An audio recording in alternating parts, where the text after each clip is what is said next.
come and address you today. Commissioner, over to you.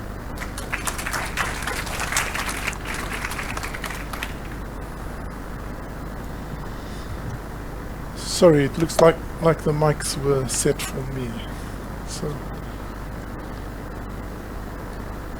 Sawubona, Sanibonani, Dumelang. Good afternoon. Goeiemiddag.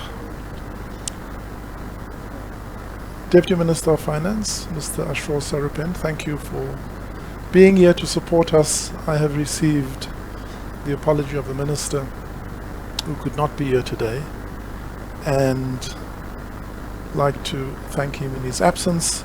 Governor of the Reserve Bank, Lesetja Hanago, Director General of Home Affairs, Mr. Tommy Makode. I know he has accepted. Oh, there he is, right in front. Executive Secretary of ATAF, Mr. Logan Wart, Ms. Yanga Mputa, our Tax Ombud, Ms. Mamelau Malakalaka, Acting CEO of the OTO, the members of the SARS Audit and Risk Committee. We have present here Ms. Carmen Mpelwane and Ms. Alice LaRue. Our ARC Chair became a grandfather yesterday and today had to leave for Angola, so he sends his apology. Ms. Numpakamo Tanzima, the business unit leader for SARS of the Auditor General of South Africa. Ladies and gentlemen, the senior officials at National Treasury, SARS Executive Committee, executives and colleagues. You saw earlier our many officers dialing in and who will now be watching this presentation as well. Our invited guest who joins us today, including a few long-standing taxpayers. This morning at 11 o'clock I had the privilege to spend a few minutes with them, the eldest of which is 107 years old. So we have a taxpayer who was auto-assessed in the past filing season who is 107 years old and still have clarity of mind. A special mention to Mr. Henry Cronje, fondly known as Henry. He was one of those on the call this morning, and he was involved integrally in the development of the Customs and Excise Act since 1994 when it came into its existence. At 98, I am told he's still actively involved in editing the Lexis publication. At 98, whatever he's having for breakfast, I want a double dose. Very special to have my mother here today, accompanied by my sister Naomi. My mother will be 86 in October, and she's also an active taxpayer who was auto-assessed for the last 3 years. All stakeholders present, media representatives, thank you for covering our event. Fellow South Africans listening on the public platforms, welcome to the SARS 2024-25 revenue announcement, those physically in the room and those connected online. I sometimes wish we had a room large enough at events such as this. I want to start by just reminding all of you that SARS is a story of hope. We are clear that we exist to serve the people of South Africa. And we are inspired by the impact that we know we have on the lives of citizens. Today, we want to express and express appreciation and recognize amongst them those who are still active, and we chose, as I said, some of the oldest, and I want to just share with you some of their names. I've mentioned my mother is here, but we also have this morning met with Ms. Emerentia Lecourt de Bilot, the 107-year-old taxpayer, Ms. Aletta Martinier Kettle, the 102-year-old taxpayer, Christina Levisa Trute, 101. I told her this morning in cricket terms she would be 101 not out. Mr. Henry Cronje, who I told you is a pioneer in customs and excise and still active. Mr. Petrus Johannes Delaporte, 92. Then Miss Ivy Maureen Swelly. I met Miss Msweli on a visit in the Durban branch, and she was in the queue, and I asked her, "What are you doing here, Gogo?" And she says, "I am just in very prim and proper. I am just here to ensure that all my affairs are in order." And so, what a wonderful moment for me to meet her. And we have awarded these exemplary taxpayers with a SARS Taxpayer Appreciation Award, something they can hold dear, but also to give them a clear message that we value the contribution and commitment that they have and continue to make. And again, to them, halala, thank you. We salute you. Returning to our core business, SARS has the mandate to collect all taxes that are due to the state, to ensure optimal compliance with tax and customs laws, and to facilitate legitimate trade through our customs service. But whilst we administer laws, our higher purpose is about enabling government to build a capable state that fosters economic growth and social development, serving the well-being of all South Africans. Without the important institution of SARS, our democracy would be unfunded. SARS is a national treasure that belongs to all of us and should never be taken for granted.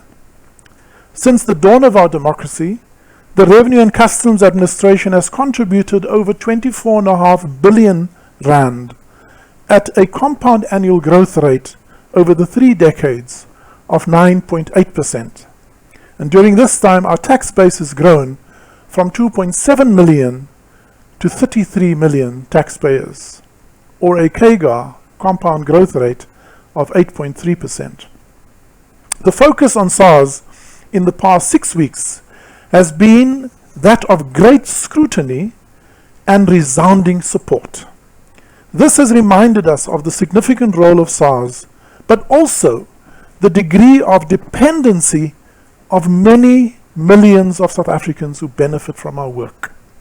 The hopes, the fears, and the anxieties of South Africans would remain unattended, and the material conditions of the most vulnerable would be even more dire than what we have today. Everything we do is about the transformational impact we have on the lives of people. This is our higher purpose. We honor this privileged work and are committed to continue working hard in the name of every South African. Indeed, the establishment of an autonomous, independent agency and the subsequent success of SARS is one of the proud achievements of our young democracy. I would now like to turn to probably the only reason you came here today, which is the outcome of the financial year 2024-2025. In February 2024, the Minister announced a printed estimate for net revenue of 1.863 trillion. Mainly due to a decline in economic assumptions, the Finance Minister revised this estimate to 1.841 in the medium-term announcement in October. And in his recent budget announcement on the 12th of March 2025, this estimate was revised upwards to 1.846 due to the improved revenue collections. The final result we will announce today was delivered under tough and continuing challenging circumstances. GDP at 4.9, wages increased lower than was estimated a year ago, fuel consumption was lower, a good message because of the improvement in production of electricity, but a bad message if you're a tax collector because our levies went down. Imports declined from what was initially assumed to be 6% growth actually declined by 1.3%. And the supply chain security remains at risk due to geopolitical tensions. The impact locally of our own logistics constraints continues to hamper growth in the economy. And globally, tax and financial crime, as well as debt recovery, is a concern shared by my peers around the world. Deployment of digital technologies and AI and evolving business models provides or presents both an opportunity as well as a risk. It is true that whilst we can reimagine our operating models, so too can criminals, and we contend with that as we try to do our work. Notwithstanding these conditions, we have delivered a very pleasing revenue result. I am therefore pleased to announce that SARS has delivered on the challenge set by the Minister during his budget announcement. The challenge he set was 1.846 trillion. In fact, as at midnight last night, on the 31st of March 2025, our preliminary net revenue results totaled 1.8551 billion.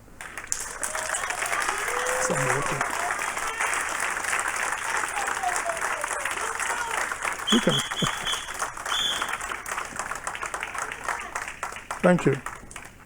Representing a year-on-year growth of 6.6% in a projected GDP of around 4.9%. In summary, therefore, against the revised estimate, gross collections was 2.303%, which is 6.9% higher than prior year and 8.8 billion above the revised estimate. Refunds of 447.8 billion is 8.2% higher than the prior year and 3 billion above the revised estimate. A net revenue of 1.885.1 trillion is 6.6% higher than prior year and 8.8 billion above the revised estimate. So in summary, net revenue of 1.8551 trillion is a growth of 114 billion higher, a growth of 6.6% against the prior year, and exceeds the revised estimate by 8.8 billion rand, which is, we believe, in the current environment, a very credible outcome delivered by SARS. Before I share the details of the year's results, I would like to focus on the project of rebuilding SARS, because these results do not come about by themselves. They come about because of the work, the hard work, the focus, the diligence of 13,000 men and women whom we are privileged to lead.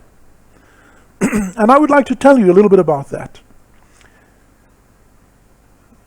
The essence of the recommendations from the Commission of Inquiry into Tax Administration directed us to focus and restore leadership, governance, and integrity, and the rebuilding of institutional capability in order that the performance be reinstated. This was an intentional and deliberate program against which I would like to now report. It is the strategic plan tabled 5 years ago. In this plan, we tabled an aspirational vision to become a smart, modern SARS with unquestionable integrity, trusted and admired, along with a clear strategic intent to build an administrative system based on voluntary compliance. This strategic intent finds expression in 9 strategic objectives, which has guided consistently the rebuilding of the institution. To track progress on the organizational integrity of SARS, we have instituted clear measures which are regularly measured and surveyed, because we believe that we measure everything. Only that which gets measured gets done. We cannot live in a false sense of hubris that we are achieving what we set out to do unless we measure it. And so I'd like to share with you some of these trends that reflect the positive and encouraging outcome. We call these perspectives on our organizational integrity. Firstly, in taxpayer service, we have seen an increase from 2019 of 54.88% to the recent measurement against objective criteria tabled in Parliament in our service charter of 87.13%.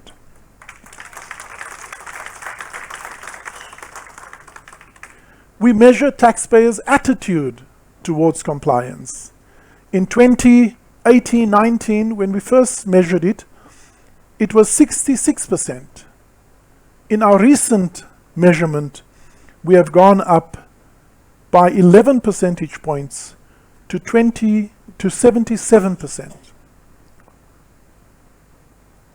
The next one is a very important one for us, because public trust is sacrosanct for the work we do. Our behavior must be irreproachable.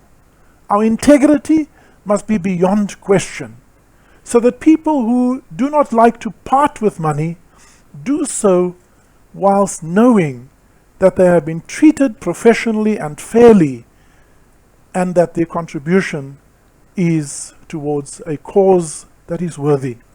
And so when we can tell you that in 2018-19 public trust in SARS was at a low of 48%, it is with immense pride that we can share with you in our recent assessment, public trust has gone up to just under 75%. Incredible vote of confidence by the public. We measure voluntary compliance because that is our strategic intent. And in 2019, voluntary compliance index was 62.85%, and again has increased to 66.29% when we measured it earlier this year. And then the Auditor General is here, so we are very pleased to say that in 2022 through to the 2019 through to the current year, SARS has very proudly not only achieved an unqualified report, but in the last 3 years a clean audit report, which again is a testament that in order to deliver these exceptional results, we do not have to do so in an environment of poor governance. And then very close to my heart is our people, because without the people, we are nothing. And so we focused very, very diligently on creating a more conducive environment for our staff during this period. And we introduced the notion of employee engagement with a very deliberate and intentional program to drive that. And again, we are very pleased to say that when we measured it in 1920, it was at 61.6%, and we have just received the report of the latest survey we've done in the first calendar quarter of this year, and our employee engagement had gone up to 71%. Again, so why are these indicators important? They don't speak about money, but it speaks about building an institution that can give confidence about the sustainability of giving effect to the mandate and the confidence with which we can project the revenue that is incumbent on the work that we do. And so these are what we call lead indicators at the heart of the rebuilding of SARS that gives us confidence in the sustainability of South Africa's fiscal integrity. Because tax revenue remain the lowest cost of funding government's program. It's cheaper than borrowing money, it is less impactful than raising taxes, and ultimately it is about spreading the tax base equitably across all those who have a paying obligation. Let me now return to some of the detailed results. And you will see there that in terms of each of these tax items, have a quick glance across it, but in the tax product analysis, we see that we have had a 12.56% growth, 12.6% growth in personal income tax. In corporate, we have had a growth of just over 2%.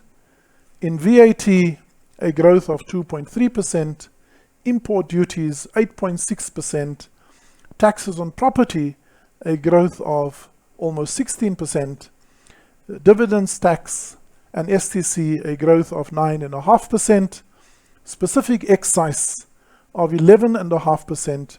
Net fuel of 6.27%, and other taxes growing at 4%, a grand total of just under 6.6% growth year on year in net revenue.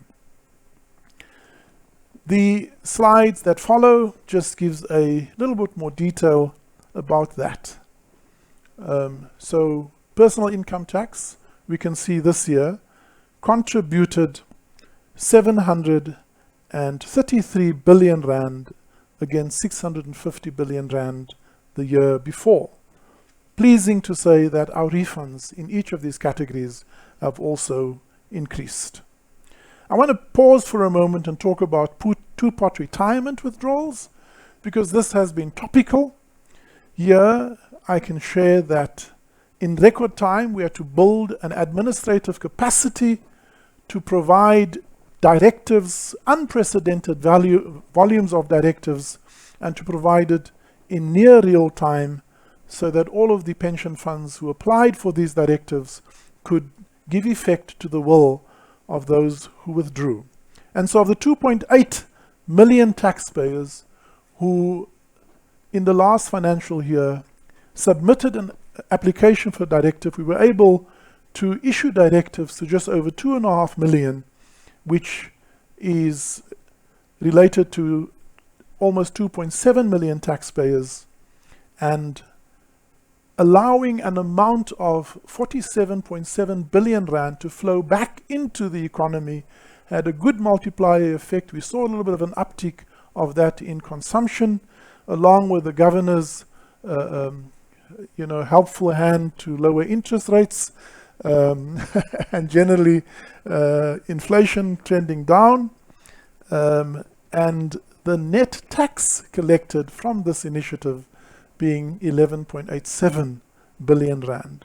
What is really pleasing here, if you look at the spread across the various tax margins, you'll see that about 645, or a quarter of those who applied for the directive, did not pay tax because of the threshold where they find themselves. So a lot of the concerns about taxing poor people has no basis, because those who are below that threshold receive their money in full. And then in the middle three segments, where we have those who earn a little bit more, that's where the bulk of the contribution of the almost 12 billion came. Also interesting to note is that generally it is the middle class families who have dipped their hand into the retirement cookie jar, and wealthy people, clearly to the small extent that they did, we think that that is how they manage the diversity of their portfolio. So that is really a story behind the two-pot retirement withdrawals. I think overall the balance between retention and withdrawal, 2/3 and 1/3 respectively, was a fine, or what I call a Goldilocks solution to a problem of attending to short-term financial needs, which is dire for many families, whilst retaining a portion of that for retirement, which is very important for keeping the pressure off the state for further social grants. On corporate income tax, there you see the growth of 323 billion against 316.9 billion previous year. I will come back and touch on some of the compliance trends we see there in a moment. And value-added tax which is the next tax, 458 billion against a prior year of 447 billion. So that's VAT. I want to then move on to customs duties and fuel levy. There we see an increase to 7.6 billion from 70.5 billion last year. And fuel levy, we see there a decrease from 91.5 to 85.8, reflecting a lower consumption due to an improved electricity production, but also a shift from using diesel as an alternative fuel for electricity towards rooftop solar. So positive for the economy, not so good for tax collection. And so what we thought we would also share with you is just a view of tax revenue by province, along with the growth. And these are the constitutional provinces, the 9 provinces in South Africa. And there we see Gauteng growing the net revenue contribution by 5.48%, KwaZulu-Natal by 6%, the Western Cape by 9.7%, the Eastern Cape almost 7%, 6.9%, Mpumalanga 10.25%, Limpopo 17.24%, Northwest 10.14%, Free State 10.06%, Northern Cape 0.38%, bringing again the total of 6.6. We thought it's important just to see where the economic activity sits. And of course, you also have to look at the actual contributions rather than just the growth. And there you see that most of the economic activity is in Gauteng, and we have ranked that for you in order of the size of contribution.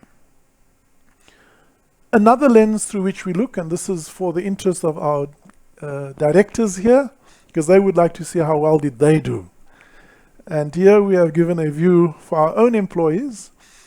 So the large business and international grew by 5.8%, Gauteng North region by 9%, KwaZulu-Natal by 5%, Western Cape by just over 9%, Gauteng South by 3.3%, Eastern Cape by just over 9%, Limpopo by about 17.5%, Northwest by 9.39%, and Free State by 11.24%. And then we have high wealth individuals by 15.4%. Head office, that's because we also collect taxes. We make the occasional phone calls, and we grew 17.06%. We really worked hard. And then that must still be in our final reconciliation, be allocated, is the amount at the bottom. And here again, you can see the largest contribution coming from our large business and international segment, followed by Gauteng North, as one would expect, down to the Northern Cape as one of our smaller regions. So that gives you a sense of how the regions performed. And let's, at this stage, applause and give recognition for the hard work under the leadership of the directors. I know they're all smiling because they know that they have achieved what we set out to do as a team. You hear us speak a lot about our compliance program. And so I want to spend a few minutes, if you will allow me, to talk about compliance revenue. Central to the work we do is our compliance program. This is the program of work we formulate at the beginning of the year and set out to execute or implement as we give effect to our mandate objectives. The result of this work produces additional revenue which otherwise would not have been in the fiscus because it has not been paid over voluntarily by taxpayers to SARS. We therefore refer to this as the compliance dividend, or the revenue from administrative efficiencies. This year, I am pleased to announce a total of just over 300 billion rand from our compliance program. It represents a year-on-year growth of around 17% and is made up of the following specific areas. And this is, I am often reminded, 32 million little things we do to produce 300 billion rand. I see the DDG of Treasury is there. I don't think I welcomed him earlier, and I don't know when he snuck in. But welcome to our Treasury colleagues. 94 billion rand is included in this amount by resolving over 3.7 million instances of outstanding debt. This is debt that would not have been collected had we not made the call, send a SMS, send a friendly letter, change the color of the letter from black to red, and eventually send the sheriff and issue a civil judgment.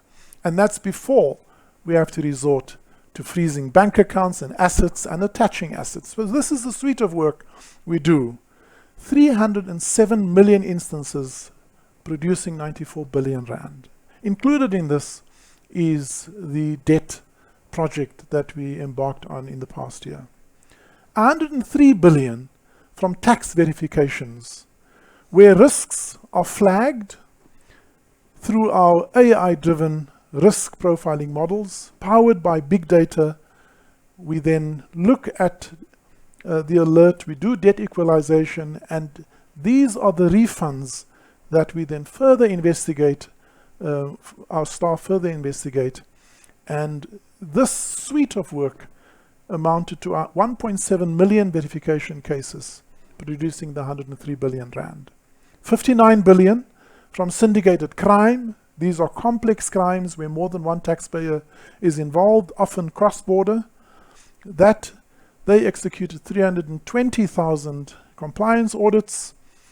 30 billion from, the 59 was from customs and compliance audits, and the 30 billion from syndicated crime, conducting 198 complex investigations.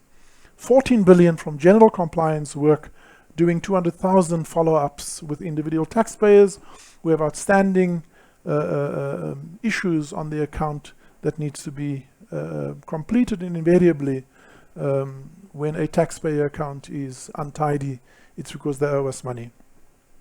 26 million service-related interactions at our branches, either via a phone, via a self-service platform. We assist taxpayers and traders to comply. And so this amounting to the 301 billion to the fiscus in this current year, a growth, of 15.8% or 16.25% of our total net revenue. Slightly higher this year than in previous years because of our added focus on the debt recovery project. I would like to share some of the phenomena and themes that we encounter in non-compliance. Firstly, let me deal with customs. On the 1st of September, we introduced VAT on small parcel e-commerce imports because the high street retailers experienced an inequitable situation that they were paying the duties in full, whereas clearing agents who brought in small parcels for thousands of individuals did not have to pay VAT, and neither did they have to pay the exact duty because there was a de minimis of 20% on goods below 500. We focused firstly on the clothing, textile and footwear in September, and from the 1st of February expanded that across the other range, and these goods therefore collectively resulted in more than 6-fold increase in the revenue that we collect from this. Small for now, it's under 200 million rand, but as we step this up, and this year we'll have a full year, we believe we estimated ultimately a revenue prejudice of about 3 billion rand, and we hope to approximate that value as we enforce this new regime. It's an example of administrative action that has a direct revenue result. Special focus also on high-risk industries, inexcisable production, such as fuel, alcohol, and tobacco, where blatant non-compliance is prevalent. We've had successful convictions across these high-risk industries with a potential prejudice of around 5 billion rand. But let me tell you, we are merely scratching the surface. There is so much more work to do in the area of customs crime, under-declaration, trade mispricing, trade-based money laundering, to name a few. There are currently 105 cases on the NPA roll, 33 of which are on trial, while 72 of them pending an allocation of a trial date.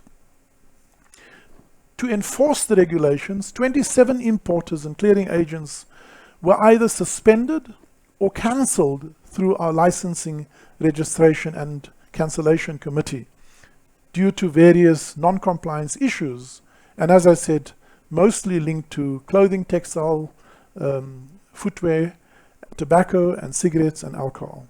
But it's across the board. There was also a substantial increase in the efforts to remove illegal imports from circulation. The number of seizures has increased by 33%, and the value of seized goods has decreased by 12%, which compared to the end of March to almost 6 billion. And there's a fuller table available for those who have interest, like the media. In terms of syndicated tax and customs crime, here we are dealing with complex syndicated tax and customs crime, which require a greater degree of collaboration with local as well as international law enforcement agencies. And it requires effective enabling legislation for information exchange and for joint enforcement action. The tobacco and gold industry, illicit trade industry, is a typical example where we've seen success in the dismantling of a complex scheme through our investigative and prosecution work of these syndicate perpetrators. Just in this industry, 10 billion assessments have been raised and already 4.2 billion of cash recovered. Over the past 5 years, our syndicated tax and customs division, their efforts resulted in revenue recoveries totaling 66.7 billion, 24 of it being revenue collections, 1.3 billion in refund savings, and 40.5 billion in revenue leakage prevention. In the illicit trade in tobacco and gold, which is often used also for money laundering, in this year we have continued to collaborate with local and international enforcement authorities, and this has made significant inroads in both the gold and illicit industry, issuing assessments of a further 10 billion. Now, a contentious issue is still the use of daily monitoring of licensed tobacco manufacturers. We will continue to deploy this technology. Here we use smart technologies and closed-circuit TV installed at tobacco manufacturers, despite the significant resistance by some industry players. SARS continues to engage with industry to discuss the implementation process, and we are also appealing the current judgment against the use of CCTV implementation. This approach will extend to other areas of abuse and criminality. Turning to large and international business, the audit interventions within this segment typically relates to transfer pricing and base erosion and profit shifting schemes. They are varied, they are complex, and mainly involve exotic transactions and business arrangements that result in permanent loss of revenue to the fiscus, as well as an erosion of the tax base.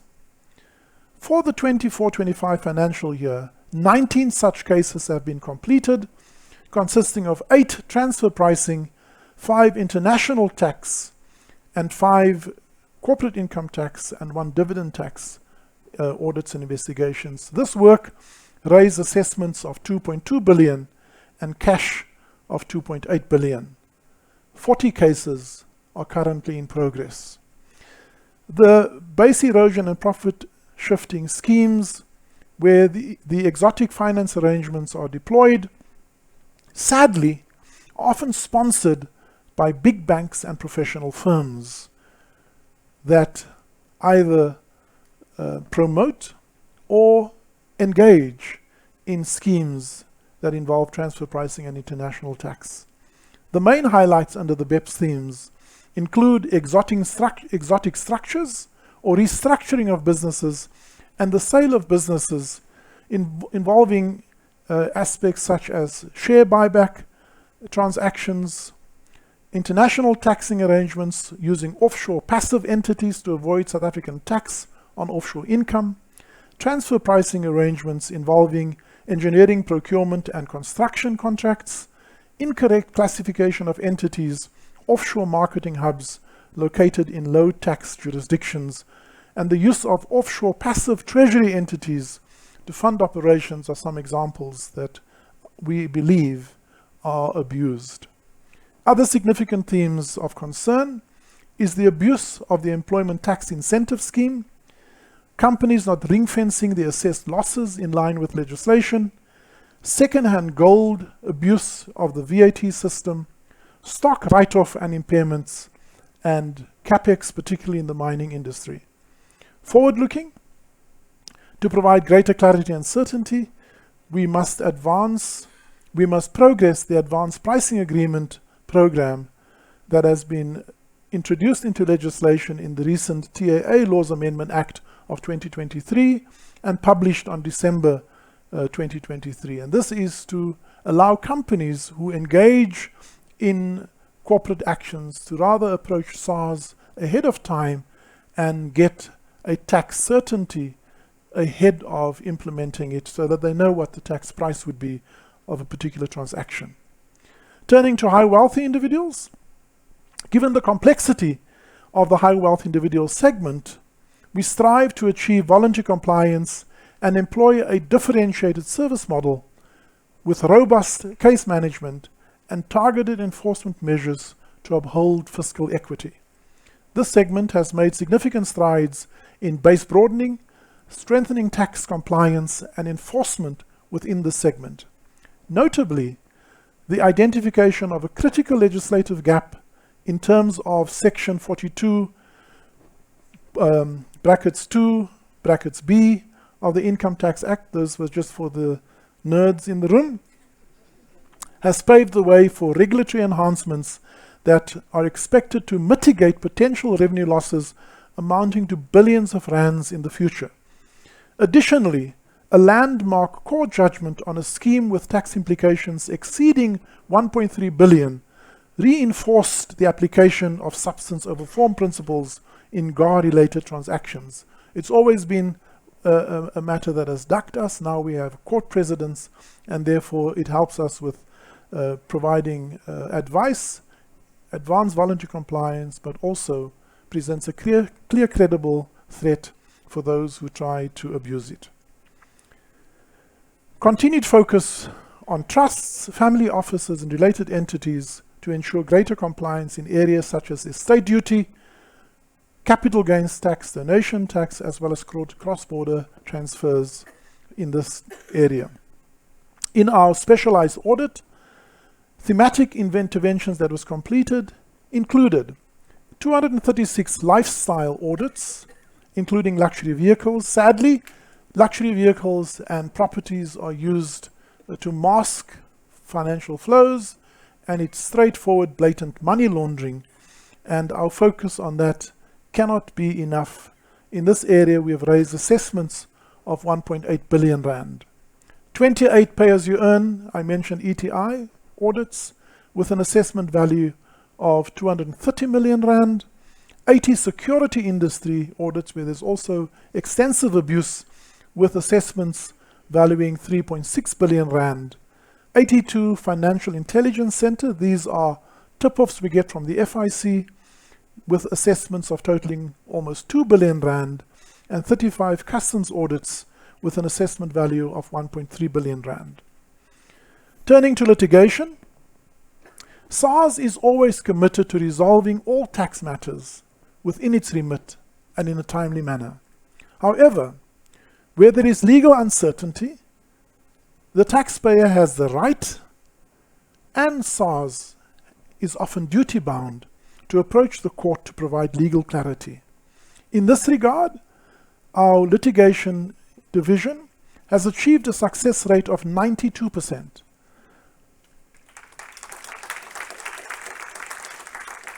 And customs and excise litigation of 87%.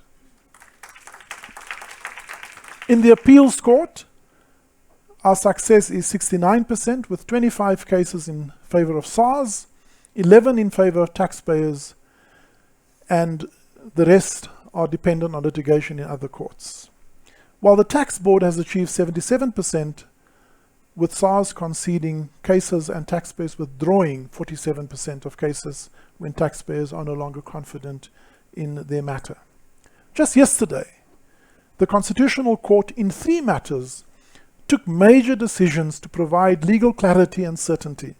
The Constitutional Court reaffirmed the critical role of the tax court in determining tax-related matters.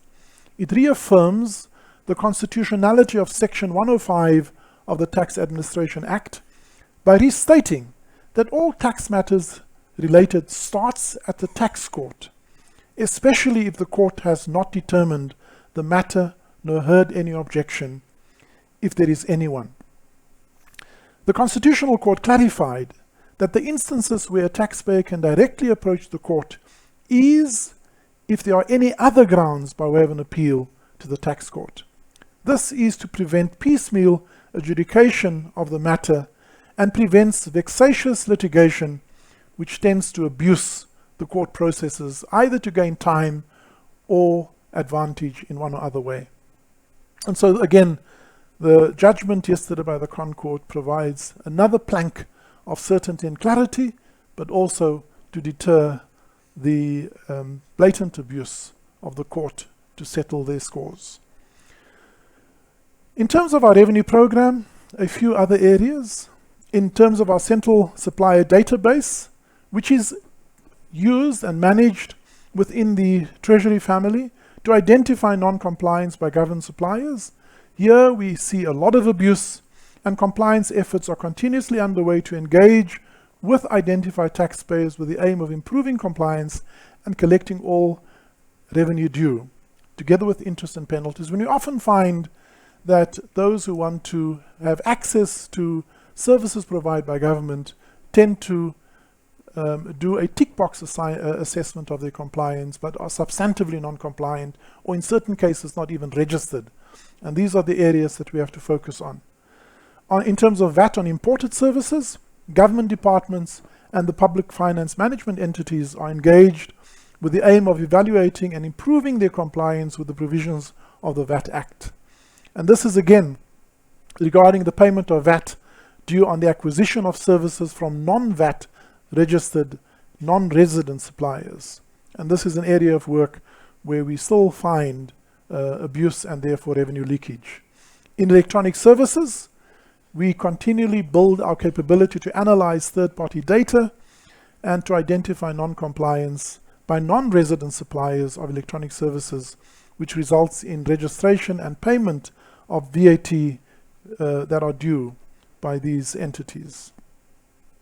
And so I thought we would share with you some of these trends, some of these observations. The next is to talk about the SARS revenue management system.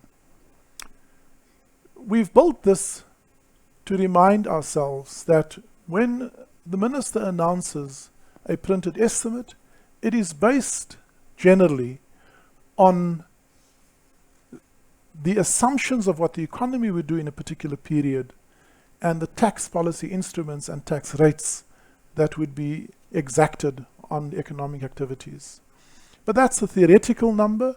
It's based on assumptions. It's modeled between the three institutions of National Treasury, SARS, and the Reserve Bank.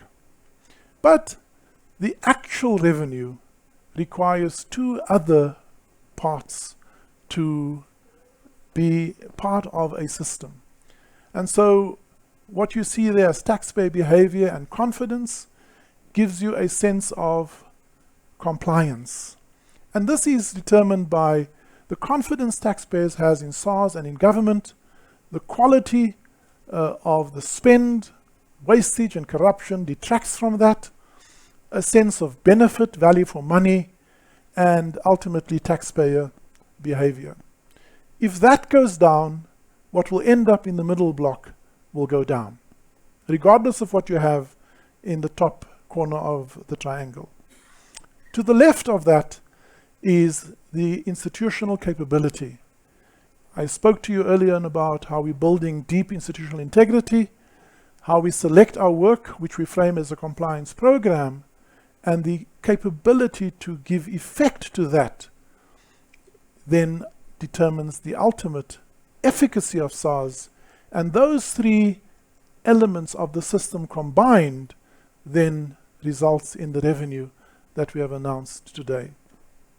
And I think it is also why we make the continued plea for the continued investment in SARS. Let me share with you some strategic highlights between 2019 and 2024.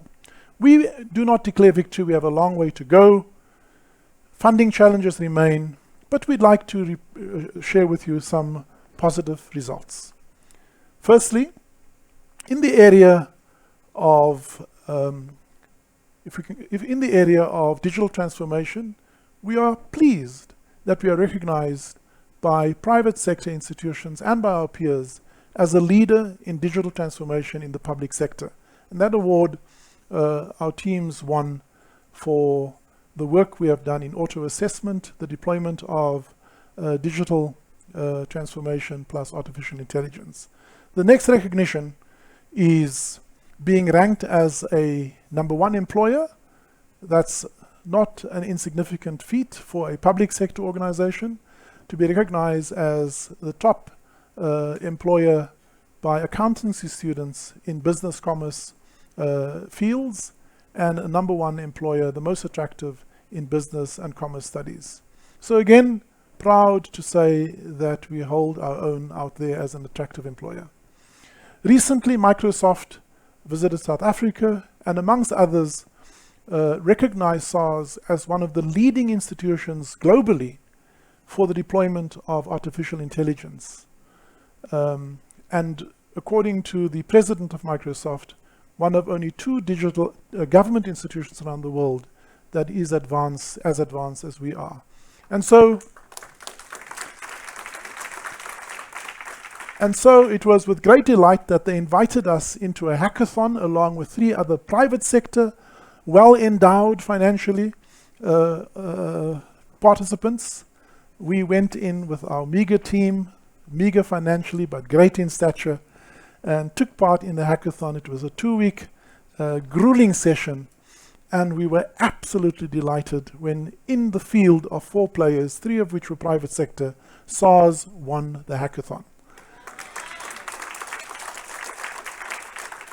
And it is building a proof of concept for how we can deploy AI into the contact center of the future.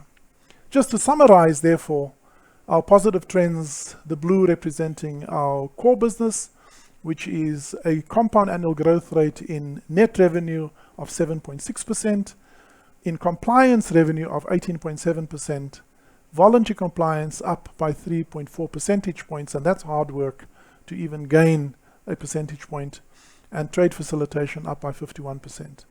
The gray is very important because that speaks to the lead indicators or institutional integrity, and there, those numbers I've mentioned before, just to summarize them again: taxpayer service up to 87%, attitude to compliance at 77%, public trust at 75%, and employee engagement at 71%. So all in all, while we do not declare victory, we are pleased that the program and project of building SARS is bearing fruit, and again a testament to the hard work of 13,000 people at SARS. I now want to turn to the future of tax administration as we draw to a close. The first phase of modernization, I often remind our teams, was about digitalizing physical experiences. So taking paper and making it virtual, online forms. Taking the act of posting a return to sending it to us via email, on a digital platform. physically assessing a declaration to now assessing a declaration using AI. And so the first phase was about transferring a physical experience into a digital experience. The next phase of modernization, which we call modernization 3.0, is significantly beyond the digitalization of experiences. It is about the disintermediation of an experience. In other words, going from physical filing to online filing, the vision is to disintermediate the need to file, as auto-assessment have proven. And so 5 million taxpayers this year did not have to file because we did not provide them with an online experience. We removed the experience at all. Those who did file could do so remotely anywhere in the world. If the moon had internet, we would place them on the moon as well. And they could submit their return to us completely online and would have received their assessment in under 5 seconds. When I share that with my colleagues abroad, they literally look in awe because there's such a far distance for many of them to travel. And so this is therefore the next ambition, to build a smart digital tax administration platform that is embedded in data science, in artificial intelligence, and other enabling technologies. And it's growing exponentially. It's hard to keep up with. And the aim is to build a platform that fosters trust, promotes efficiency, and ensures transparency. In the age of AI, ethical AI matters. And we have to revolutionize the way we engage with taxpayers. Because for us, the best service is no service. To do the work before you even think you need to do the work. That's our ambition. It's tall, but as our AI have demonstrated, we know that it is possible. We also want to talk about modernization, not only in the context of SARS, but in the context of the whole of government. Because a smart, modern SARS cannot exist in a government that is not smart and modern. And so we have begun to work with our colleagues in government. We have 2 of the leaders of institutions we work with here, the governor, the DG of Home Affairs, because we recognize that we have to fix the entire system because the chain is only as strong as the weakest link. And so a whole of government approach to modernization is no longer a nice to have. FATF, for example, requires us to demonstrate our ability to successfully prosecute complex tax evasion, illicit financial flows, money laundering, and terror financing. Tax and customs cross-border crimes are on the rise around the globe and is a huge area of concern for governments, but also for revenue authorities, for central banks, and for financial intelligence centers. And so this level of collaboration is important. We have an opportunity to leverage the progress we've made at SARS in digital transformation, as well as the deployment of artificial intelligence to strengthen our capability across various law enforcement agencies, such as SAPS, the Hawks, the SIU, and the NPA. SARS is already working with the Reserve Bank and DHA Home Affairs on an instant electronic payment system, a unique digital identity, and other enabling technologies. And this is and in addition to that, to strengthen our management at our ports of entry by working with the Border Management Authority. The following is the list of generational projects which SARS will embark on if properly funded, Deputy Minister, as part of, in collaboration with other government agencies as part of the next phase of modernization. Firstly, we need to prepare our staff because we cannot let any of them be left behind. I think it is irresponsible of leaders to retrench people because we haven't invested in them. And so the investment in SARS has a long lead time, and we've given our employees the assurance that we will take them along as we embark on this modernization journey, demonstrate proper steward leadership and workforce readiness, so that our staff know that in the future, their co-worker will be an AI agent, not necessarily another human being. Establishing a unique digital identity system will reduce the level of fraud by improving the integrity and the recognizability of any individual or entity anywhere in the system of government, so that you can't have a job and get a social grant, for example. Or you can't procure from the state but be delinquent. And so this is an important project. Then creating a comprehensive taxpayer account to enable both the taxpayer but also empower our staff to serve taxpayers. Modernizing our case management system, which is now 2 decades old. Embedding an entity-based compliance model which allow us to go from a reactive response to an instance of non-compliance to a proactive way of tracking and monitoring the compliance status of an entity or an individual on an ongoing and real-time basis. Building an instant payment system in partnership with the Reserve Bank. It's nice to have the Reserve Bank as a partner, Deputy Minister, because they pay. They got a lot more money. They print money when they need it. We have to collect money.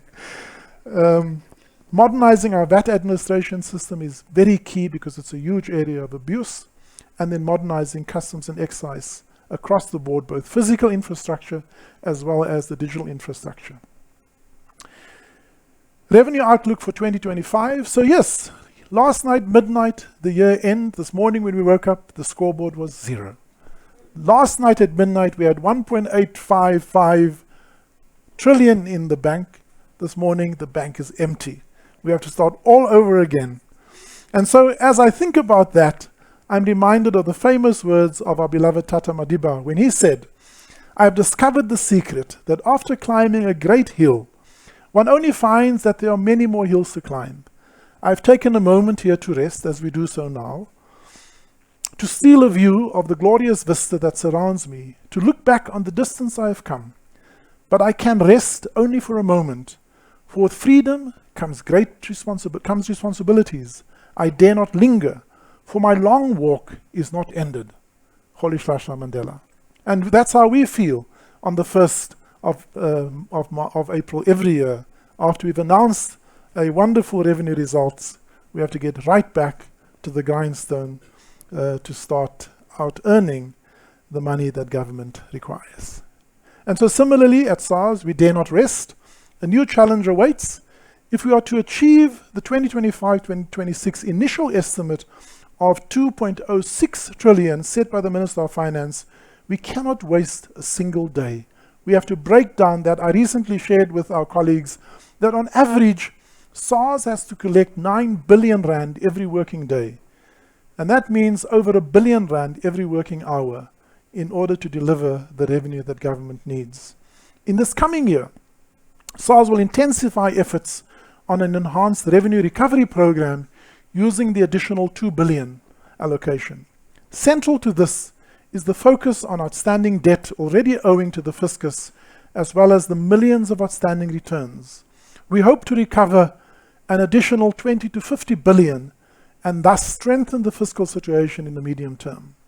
In addition, we will continue the modernization of SARS to improve the overall efficiency and effectiveness of the tax and customs administration and strengthen our efforts to address the significant areas of non-compliance. The initial allocation for this year is 500 million rand, and we will engage the Minister over the next few weeks to increase this amount over the medium term. Unless we set up the investment in SARS, we remain compromised in our ability to effectively administer our legal mandate and thus sub-optimize the fiscal integrity of South Africa over the medium and long term. We'll focus on the following compliance themes. On balance sheet reduction, as you have heard, a focused effort on debt cash collections and outstanding returns.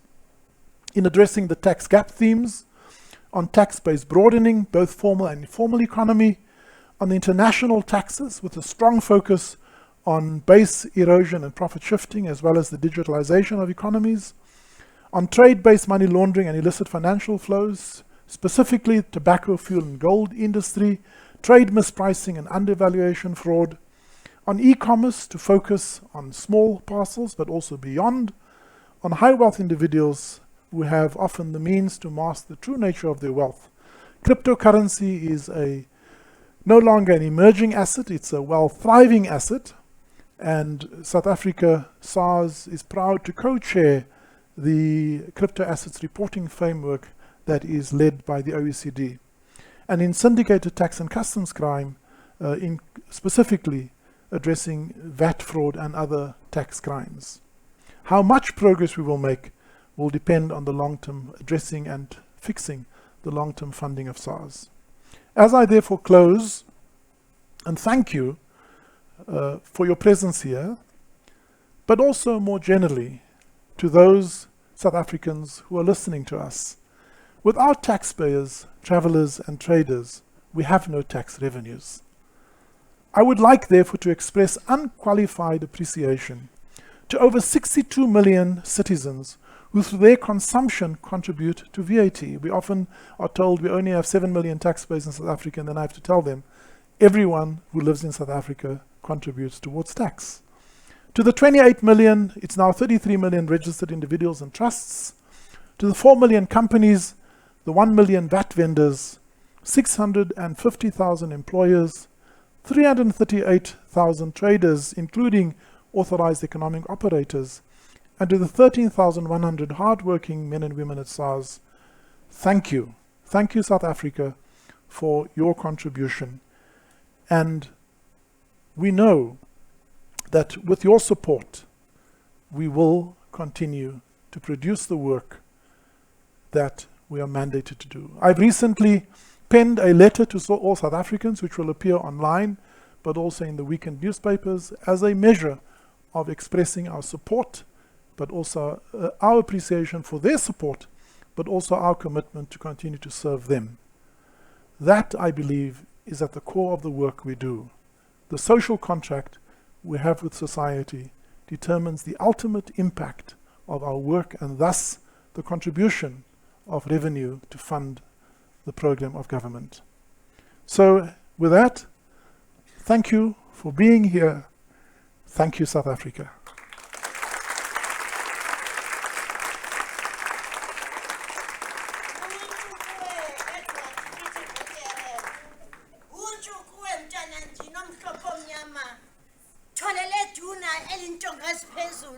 Sibulela to your mom and dad for bringing the son of the soil on this earth, a visionary, a leader, a father, an advisor, a mentor, a coach. We are saying, Tata Madiba, it always seems impossible until it is done. You talk 2006 trillion, we talk 3006 trillion. Are we not saying that, SARS?